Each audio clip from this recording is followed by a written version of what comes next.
Так, ушуну жасайлы бүгүн. Эмне кылат экенбиз бүгүн? Биз сүрөт коебуз, сүрөттүн алдыга жазуу. Андан кийин бурчтарга дагы жазууларды коебуз. Ошон үчүн бул бурчка, андан кийин бул бурчка дегендейчи. Негизинен сүрөттөрдө, мисалы үчүн бир проблема бар да. Так. Ачайынчы. Бул жакта мындай карасаңыз, сүрөт калып кетти башка жакта. Көрдүңөрбү? Ушуну чоңойтуп иштешкенде ушундай болбош керек. Эми бул жакта жасасак, вот сүрөт турат, жазуулар эч каяка кетпейт.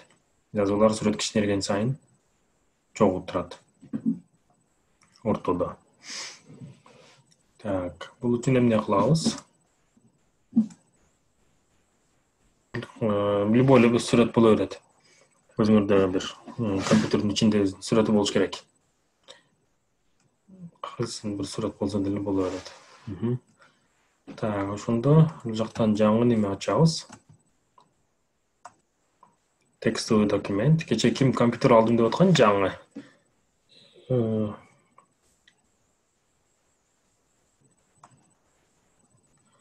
Компьютер алдым дегендер болсо. Мен агай. Баягы мен папканы таппай атам да анан кылайын десем. Мындай кылабыз да, анда. Рабочий столго чыгып туруп эле, мышканын оң жагын басып, бул жакта создать новый деген бар. Ошону бассаңар, бул жакка кирет дагы кошумча. Анан ал жактан текстовый документ тандайсыңар. Агай, саламатсызбы?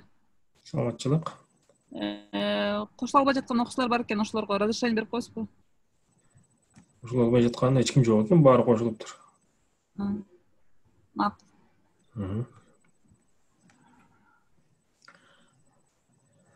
Так.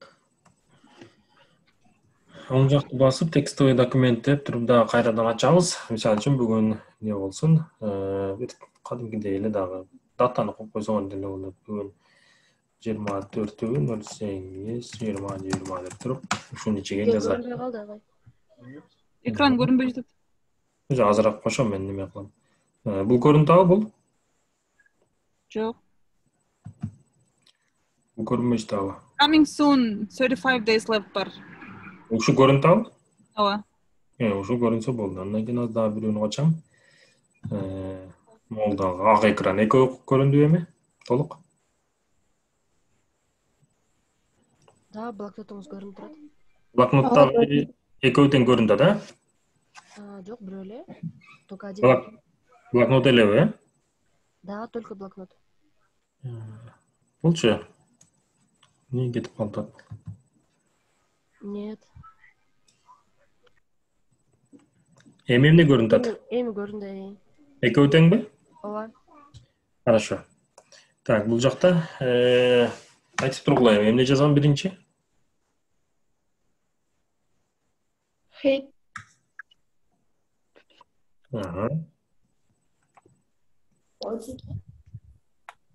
Так, биринчи хэтти жазабыз анда. И хэтти жаап коеюн, Андан кийин бодиби? Бади, да. Body и бодини жабам, И тайтлды жазып коеюн бул жака. Тайтлды жаап коеюн. Эми мага эмне керек?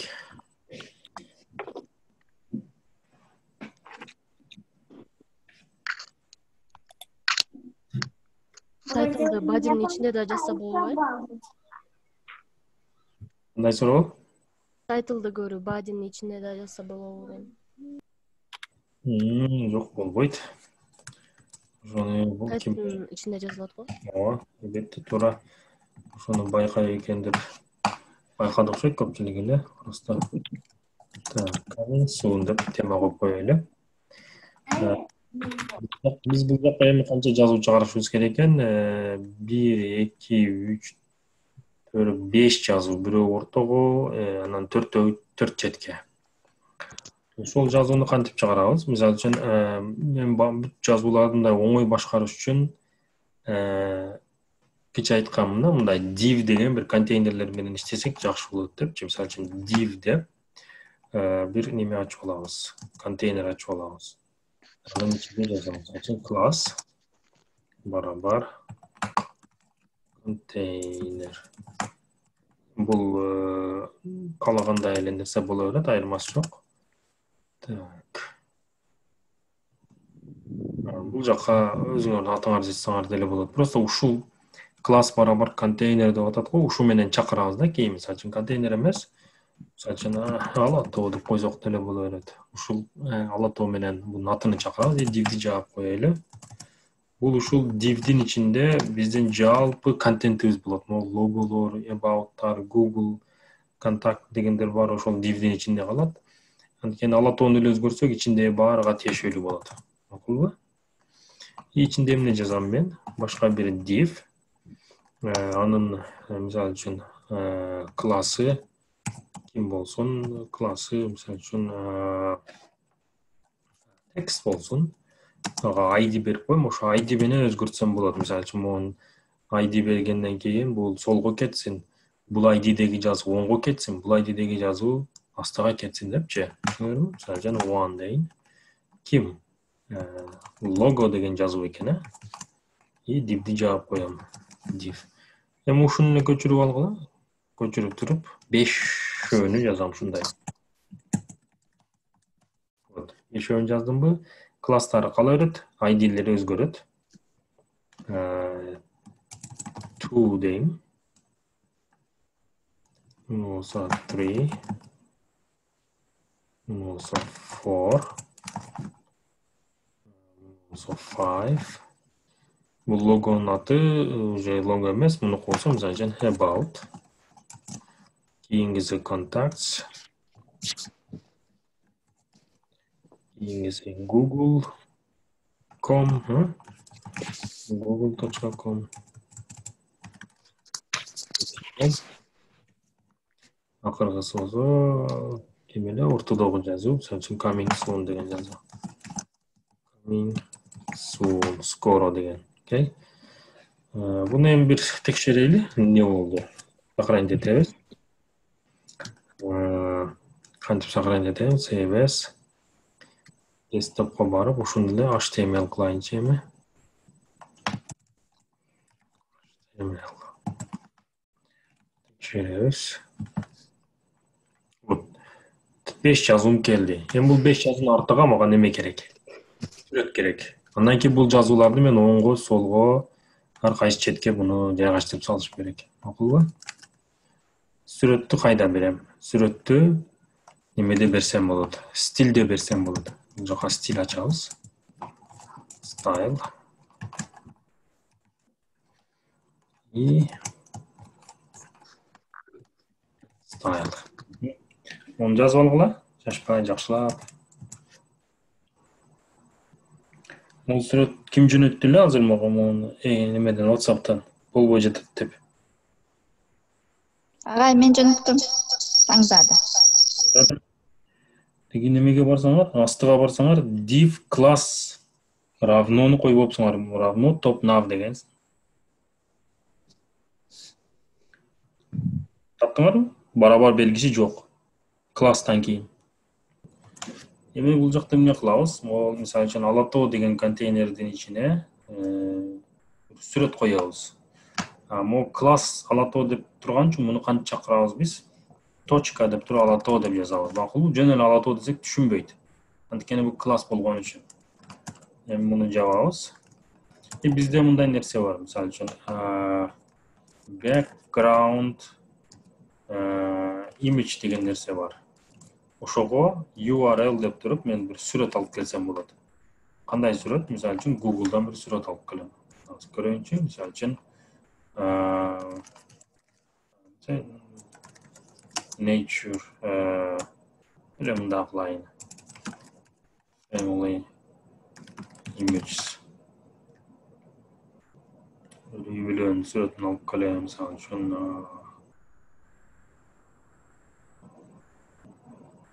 Sadece bu siyahtı. Tak. Короче, online'ca copy image location. Bu жаққа жайғаштырамыз и көреміз бұл жақты.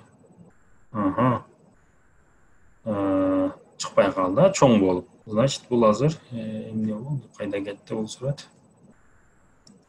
Так, тияқтап тұрады, просто азыр енді бұны иреттеп түзешіміз керек. Азыр irеттеп түзешіміз керек, ал шөне. Так, контейнер.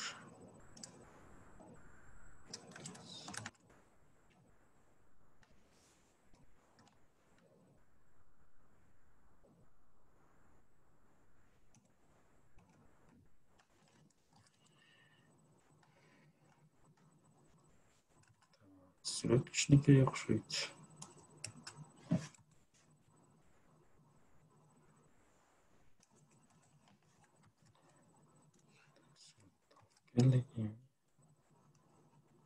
Anda başka surat koyayınç. Güzel böyle surat buluş gerek öyle.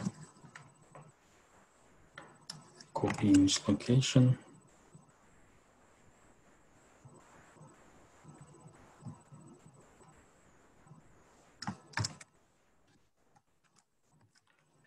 Ne kıldım ben bulacaktım. Alatı dedim. Background image. O tura. Position, background repeat none, cover.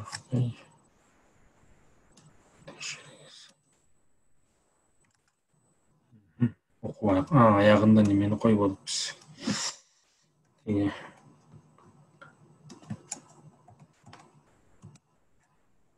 Onu koyup kalıpız. Вот. Suretimiz keldi, толық болып келді. Азыр misal үшін оларды қылбасақ не болады?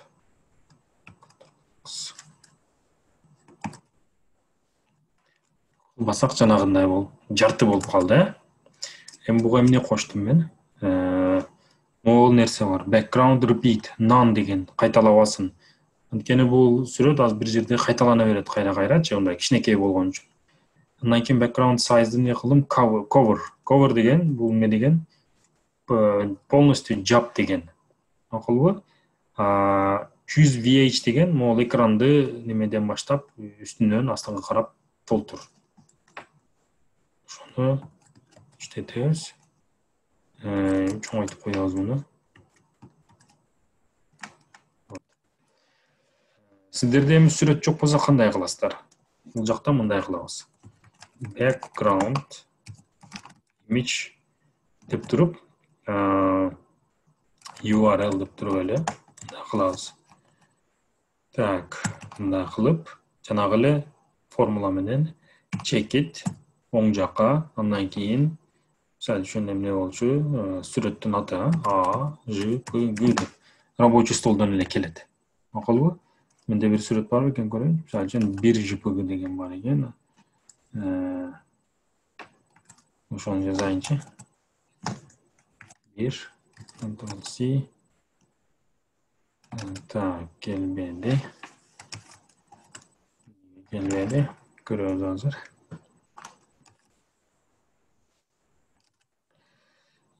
Background image.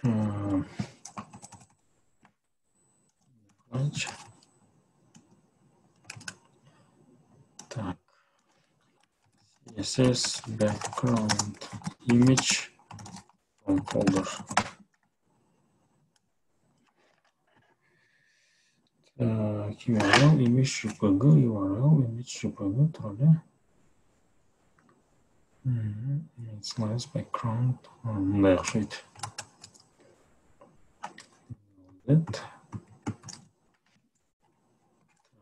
URL деп тұрып әлі. Мындай қылып көріп әлі.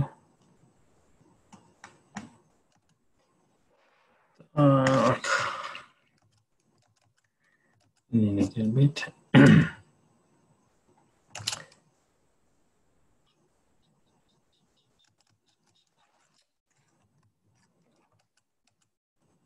Мұны қойбой жатқан тұрбай өзбей. Так, қайдалы. Окей. Если сүрөтүңүздөр болса, анда мындай эле жазып коюңуздар. Макулбу? Вот, эки вариант. Интернет болсо, бирөө интернетке барып, мисалы үчүн бир сүрөттү таап, ал сүрөттү кантип табабыз? Мисалы үчүн, семья или природа деп туруп жазып туруп эле, nature деп туруп эле, мисалы үчүн, сүрөттү алабыз, мынтип басып туруп, анан оң жагын басып, копировать, мисалы неменин сүрөттүн адресин или copy image location деп англисчесин жазып туруп эле, аны бассак, андан кийин келип туруп, бул жакта вот URL деген ичинде, тырмакчанын ичине ошол немени копировать эткенди ставить кылып коебуз. Если интернети бар болсо, ким сүрөттү интернеттен алам десе.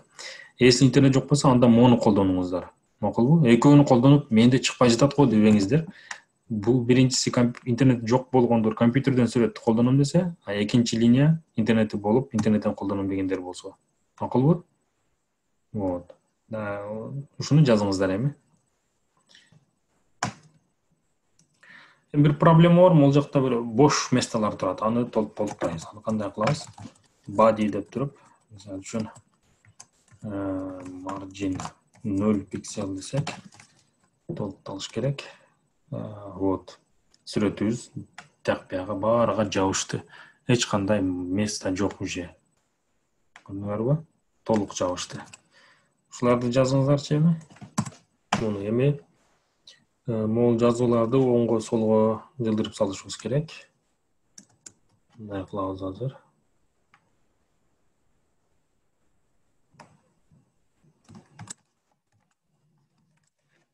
Так, бизде бул жакта эмне бар? 1 2 3 4 дегендер бар. 1 ким лого left сол жакка беребиз. 2-нü right'tan оң жак и астынан үстүнөн 0. 3-ни мындай кылайлы. Ctrl C.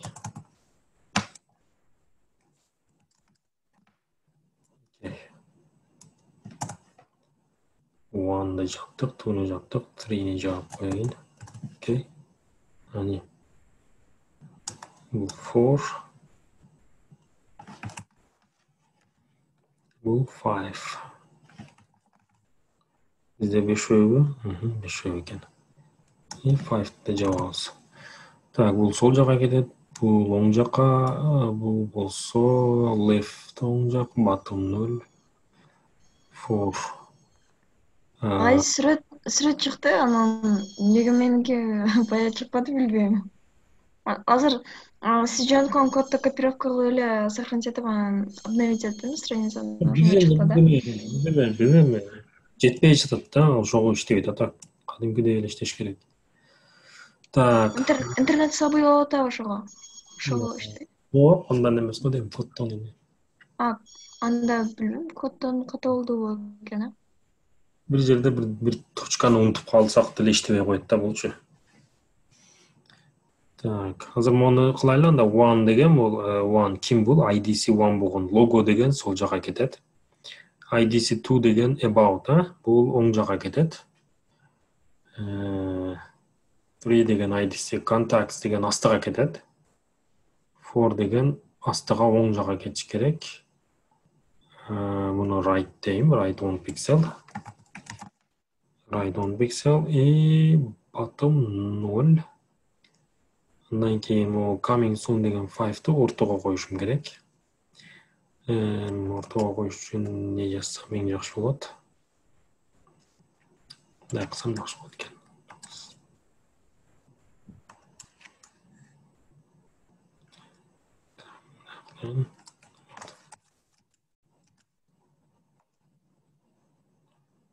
Хорошо, эми буну башкарыш керек. Айтабыз деп.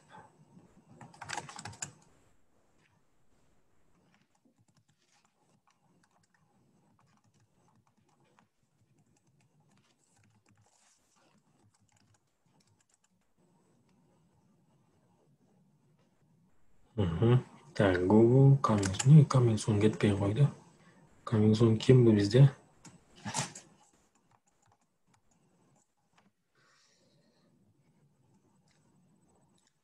Son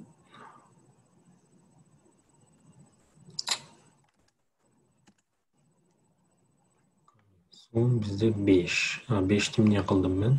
Ortaga alıp kelbedim mi?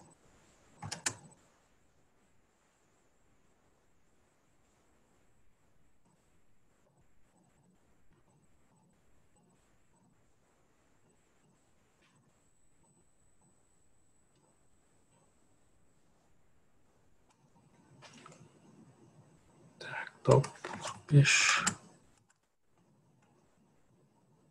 Okay.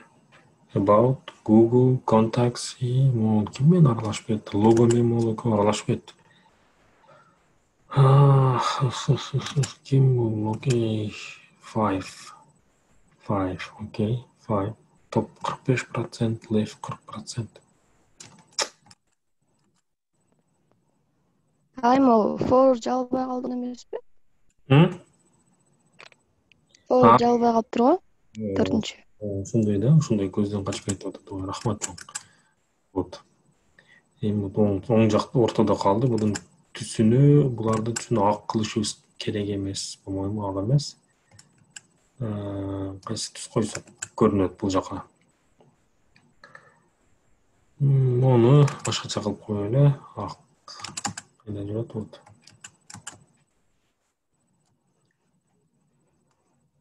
Мен экраным көрүнүп атабы? Мол семья и коддор көрүнүп атабы? Ооба, көрүнүп атат. Рахмат.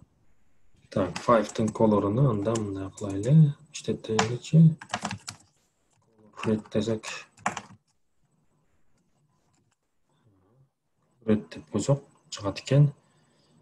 Red жакпай жатат, жакшы. Макул деп бола берсин. Red text weight bold. Strong беле.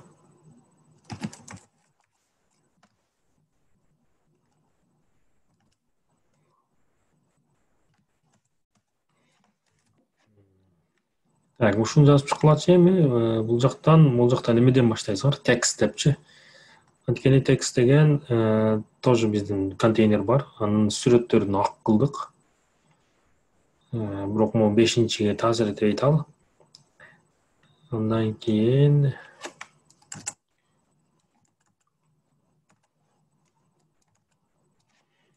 сүрөттөрүнө font family деген бир дизайн бердим өзүнчө, ушундай бир. Жанагы Microsoft Word'то да көп көрөсүңөр. Өзүнчө түрдүү фонттордучу, Arial, Times New Roman дегендер. Уккансыңарбы? Ким уккан?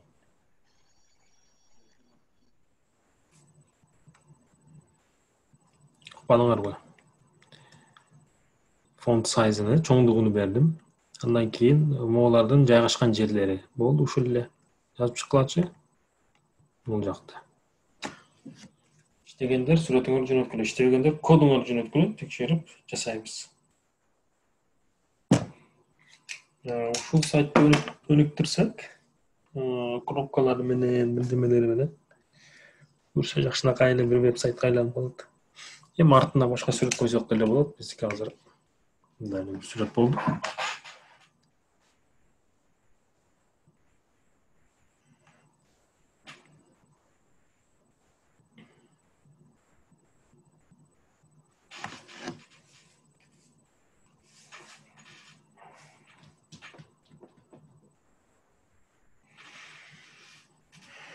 Так, жазып тургула. Менде суроо бар да, если вот ортодогу сөзгө я хочу вставить ссылку, как я должна правильно его поставить? Это она идет после перед словом coming soon, да? Надо писать ссылку. Ссылкалы мындай кыласыңар. Или внутри div пишется. Мындай эле кыласыңар да, вот. Coming soon дедик го. Ошонун мурун бул жака А деп туруп, эми аны ачабыз. А деп. И ичине H ref деп. Мындай койсок эле уже ссылка болот. Келип текшеребиз. Вот. Ссылка болуп калды. Бирок азыр эч жака кетпейт. Көрдүңөрбү? Бир жака кетиш үчүн, мисалы үчүн бул жака жазса болот. http://google.com десек. Текшеребиз. Вот, Google-га кетти. Көрдүңөрбү? Аха. Всё түшүндүм. Бул жака жазсаңар болот аны. Барга коюп чыксаңар болот. Буга басканда биз ссылкага кетсин, буга басканда бул жака, буга басканда бул жака депчи. Жатын семьяңар жөнүндө. Буну басып, мисалы үчүн бул бирөөнүн атын коюп койгула. Буга басканда ошол өмүр баяныга кетет. Вот, мынтип эле А деп дивдин ичинде тура берет ал. Аха, түшүнүктүү, рахмат. Так, кимде чыкты, кимде иштеди? Агай, Ау, жана текст деген жагына коюп коесузбу? текст деген жа, текст калып кетип турабы? Мынакей. Вот, белгиленген жерди көчүргүлө.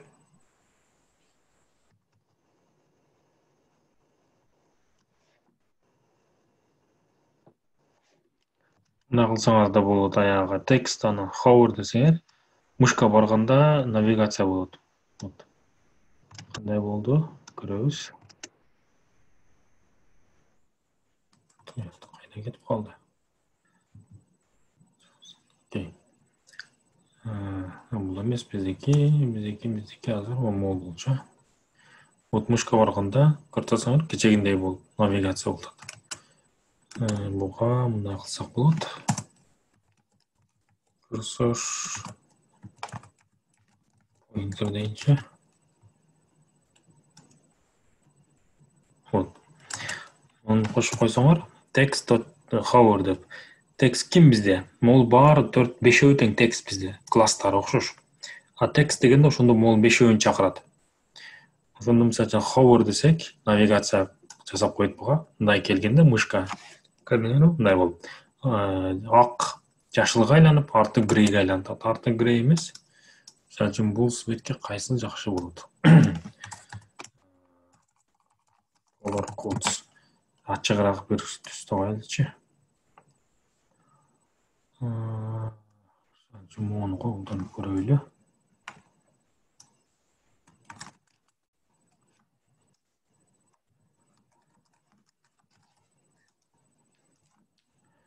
Так, вот артыга барганда мындай болот. Буга келгенде деле өзгөрөт, булда деле өзгөрөт. Бул деле өзгөрөт, мышкалар өзгөрөт барсак. Мисалы үчүн border'ды эмне кылабыз? Pixel или non деп көрөйүнчү.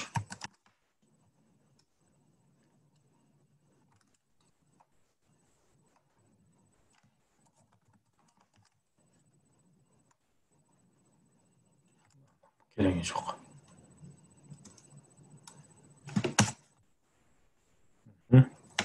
Мында кошуп койгула.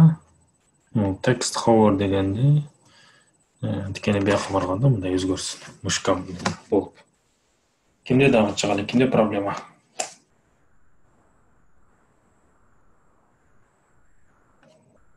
Аста түшүрүп коесузбу?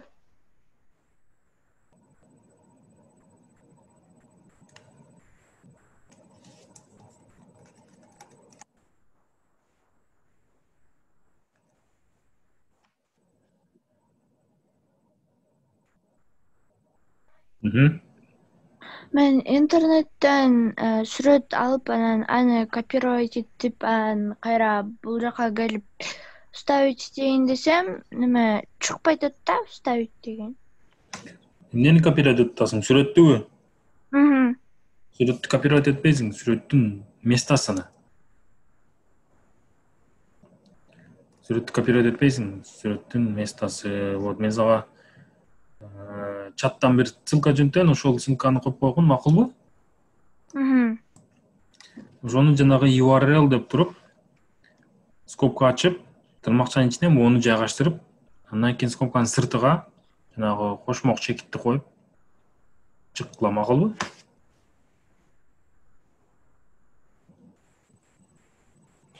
Так, Эрика деген оога жазып алыпсыңар, relative, position relative деп. Onu жазып алыпсыңар.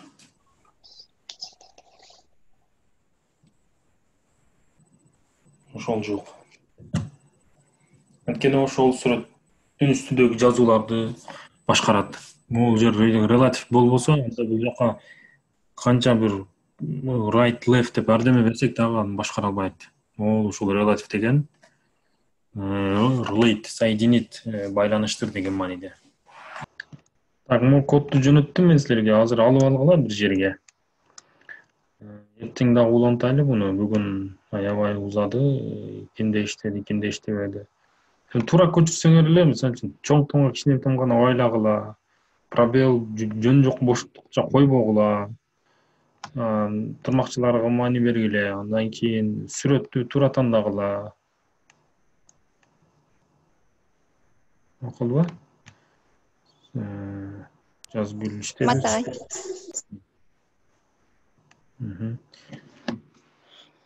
Макул анда, эртеңге чейин кайталап дагы үйдөн токтоп келгиле. Сүрөтүңөрдү жөнөтсөңөр болот, иштегендер болсо иштейт.